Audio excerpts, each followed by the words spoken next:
Assalamualaikum warahmatullahi wabarakatuh. Pejuang PTN Bimbel SG bertemu kembali dengan Kak Awang. Hari ini kita akan bahas soal UTBK Ekonomi.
Penawaran, jika penawarannya menurun maka geser ke sebelah kiri dan ada kata proporsi yang sama, artinya peningkatan permintaan dan penurunan penawaran ini jumlahnya sama atau pergeserannya pun nilainya seimbang. Jadi kakak harus gambar kurang lebih sama begini teman-teman ya. Nah, ini adalah S aksennya. Dari gambar terlihat bahwa ketika kondisi ini terjadi maka pergeseran titik keseimbangan adalah naik sebesar di tingkat harga, tetapi di tingkat kuantitas dia relatif sama. Tuh. Berarti di sini kita bikin PE aksen. Jadi opsi jawaban A kurang tepat. Kenapa Kak? Karena kata kunci untuk menjawab soal tersebut adalah jumlah barang yang meningkat dan harga barang tidak berubah. Sedangkan opsi jawaban A adalah yang berubah harganya, sedangkan Q-nya tetap. Begitu ya. Kemudian kita lanjut opsi jawaban yang B. Opsi jawaban yang B di situ disebutkan bahwa penurunan permintaan dan peningkatan penawaran dalam proporsi yang sama. Oke, kita gambar dulu kurvanya. Sama ya. Ini sumbu P, ini sumbu Q. Kemudian kita gambar juga untuk demand-nya kita buat warna kuning. Untuk supply-nya kita buat warna hijau. Titik keseimbangan kita notasikan dengan warna biru. Di sini QE, di sini PE. Nah, kemudian di situ dijelaskan penurunan permintaan. Artinya kalau permintaan menurun, maka kurva permintaan geser ke sebelah kiri. buat ya, geser ke sebelah kiri dulu, maka akan membentuk D aksen. Kemudian ada peningkatan penawaran. Jika penawaran meningkat, berarti kurva penawaran geser ke sebelah kanan. Berarti kita buat di sini S aksen, tetapi ada kata kunci dalam proporsi yang sama. Artinya pergeseran kurva demand dan supply ini nilainya sama begitu ya. Kita gambar. Kita buat berarti sini S aksen.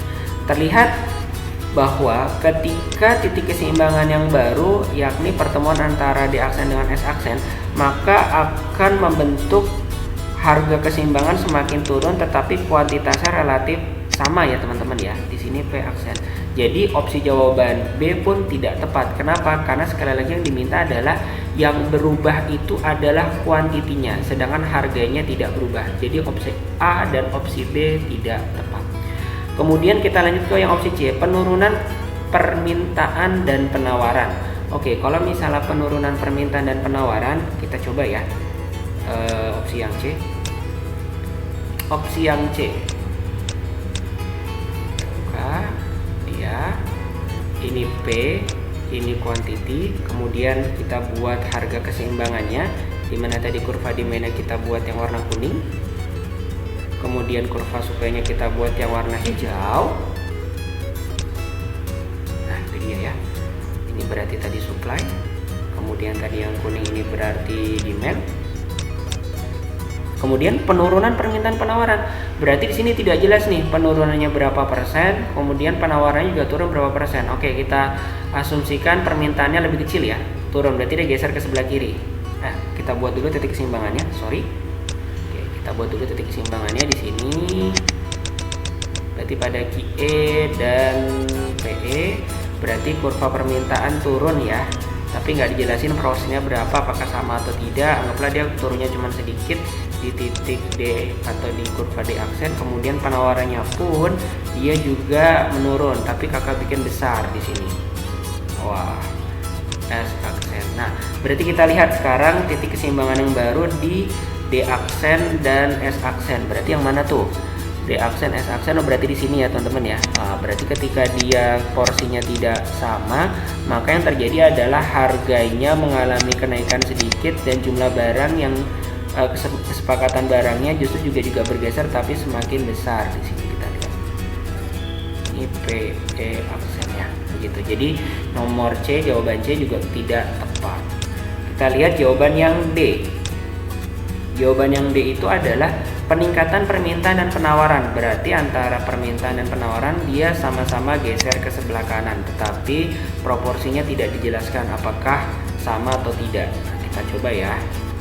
Ini sumbu P, ini sumbu Q-nya. Kemudian tadi kurva D kita gambarkan dengan garis kuning. Kurva S-nya kita gambarkan dengan garis berwarna hijau. Kemudian titik keseimbangannya kita gariskan atau kita lihat dengan warna biru. Ini PE, ini QE-nya. Geser ke sebelah kanan. Kakak pengen karena di sini tidak dijelaskan soal apakah dalam proporsi yang sama, berarti kita asumsikan permintaannya proporsinya lebih besar gitu ya. Berarti kita geser ke sebelah kanan, ini D aksennya. Kemudian S-nya juga geser, tapi kakak bikin lebih kecil gesernya. Oke, kecil tuh ya. Nah, dari sini kita bisa lihat titik keseimbangan yang baru di titik mana. Nah, berarti S aksen ketemu D aksen, berarti titik sini ya teman-teman ya. Nah, kuantitasnya berubah ke QE aksen, harga juga mengalami kenaikan tapi sedikit. Dan ini jawabannya juga tidak tepat. Kenapa? Karena yang diminta sekali lagi adalah jumlah barang meningkat, tetapi harga barang tidak berubah. Di sini adalah jumlah barang yang meningkat, tapi harga barangnya yang berubah. Berarti C sama D salah. Berarti jawabannya kemungkinan E nih. Oke, kita lihat ya jawaban E. Kita buat di sini. Peningkatan permintaan dan penawaran dalam proporsi yang sama. Oke, berarti sama-sama geser ke sebelah kanan tetapi proporsinya berimbang. Ini P, ini quantity, kemudian tadi kurva demand-nya kita gambarkan dengan warna kuning. D, kemudian kurva S-nya kita gambarkan dengan warna hijau. Titik keseimbangan kita gambarkan dengan warna biru. PE, Oke, berarti proporsinya geser ke sebelah kanan dengan jumlah yang sama ya, atau berimbang. Berarti kita lihat ini notasinya, ini kita tulis sebagai D aksen, bergeser ke sebelah kanan, kemudian S-nya juga geser ke sebelah kanan ya. Proporsi yang seimbang. Oke, ini dia kurang lebih S aksen. Kita lihat teman-teman, maka titik keseimbangannya bagaimana Kak? Harganya relatif tetap, tuh ya. Tetapi jumlah barang yang diminta berubah serta jumlah barang yang ditawarkan pun berubah. Jadi, nah seperti ini. Harganya tetap, jumlah barang harganya tetap, jumlah barang berubah. Jadi nomor soal ini lebih tepat jawabannya yang Eko, karena sesuai dengan soal yang dimaksud, yakni jumlah barang meningkat, Q-nya meningkat, harga barang tidak berubah atau P-nya tetap. Jadi nomor ini jawabannya adalah yang Eko. Begitu teman-teman untuk soal ini, semoga bermanfaat. Tetap sehat, tetap semangat, dan jangan lupa berdoa. Terima kasih. Assalamualaikum warahmatullahi wabarakatuh.